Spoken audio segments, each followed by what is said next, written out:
আবু হুরায়রা রাদিয়াল্লাহু তাআলা আনহুর নাম শুনেছেন আপনারা? আল্লাহ রাসূল সাল্লাল্লাহু আলাইহি ওয়াসাল্লাম একজন বিখ্যাত সাহাবী। ওনার নাম কিন্তু আবু হুরায়রা না, ওনার নাম হচ্ছে আব্দুর রহমান। আবু হুরায়রা রাদিয়াল্লাহু তাআলা আনহুর আসল নাম কি? সবাই বলতে হবে, আব্দুর রহমান।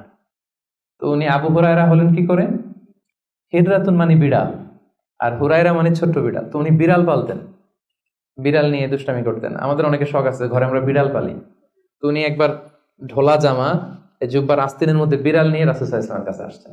তো আল্লাহ রাসূল দেখলেন যে আবু হুরায়রা বিড়াল নিয়ে দুষ্টামি করতেছে।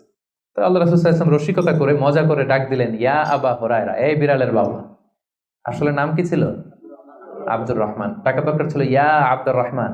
এটা না ডেকে রাসূল সাল্লাল্লাহু আলাইহি ওয়াসাল্লাম মজা করে বললেন, ইয়া আবা হুরায়রা, হে বিড়ালের বাবা।